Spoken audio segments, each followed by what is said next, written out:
মধ্যে আমি এবার টক দই দিয়ে দিচ্ছি, আর দেবো না। দিয়ে দিচ্ছি 1 চামচ হলুদ, 1 চামচ হলুদ গুঁড়ো দিয়ে দিলাম, একটু ধনে গুঁড়ো দিয়ে দিলাম। এটা হচ্ছে ধনে গুঁড়ো, আর একটু লঙ্কার গুঁড়ো, এটা একটু বেশি দিতে হবে, নাহলে কালার হবে। এর মধ্যে একটুখানি সরষের তেল দিয়ে দিলাম।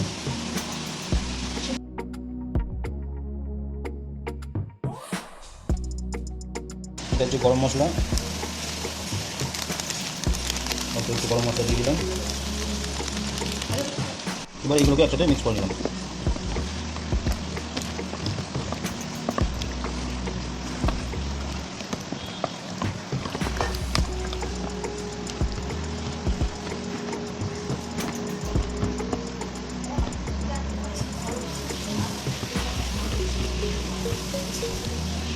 মাংসের মধ্যে সব মশলাগুলো মাখানো হয়ে গেছে। এবারে আমি এটাকে 6 ঘন্টার জন্য ম্যারিনেটে বসিয়ে দেবো ফ্রিজের ভিতরে। 6 ঘন্টার পর এখন আমি এই ম্যারিনেট চিকেনটাকে বার করে নিচ্ছি। দেখুন এবার আমি কি করব সেটা আপনাদেরকে অবশ্যই ভালো করে দেখিয়ে দেবো, আপনারাও ট্রাই করবেন এই রেসিপিটা। কড়াইতে আমি তেল দিয়ে দিয়েছি, এবার তেলটা গরম হোক, তারপরে এক এক করে মাংসটা ভাজবো, সেটা আপনারা দেখতে পারবেন। দেখতে পাচ্ছেন ভাবে যাচ্ছে, তেল গরম হয়ে গেছে। এবার আমরা মাংসটা আস্তে আস্তে ছাড়বো।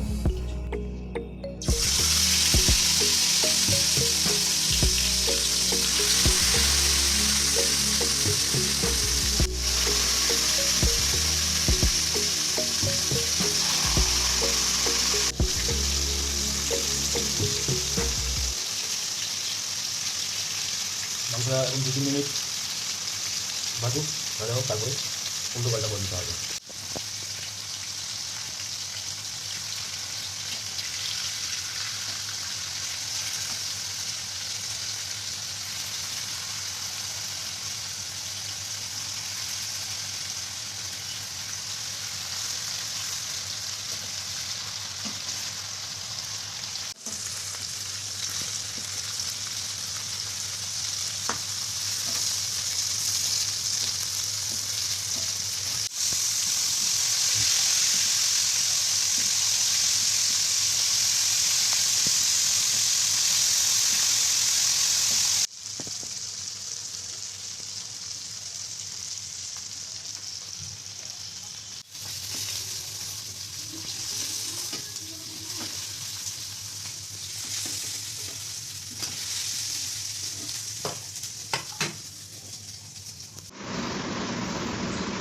এবারে এর মধ্যে বাটার দেওয়া হচ্ছে, বাটার দিয়ে আমি গ্রিলে বসাবো, মাইক্রোওভেনের ভিতরে বাটার দিয়ে আবার গ্রিলে বসাবো।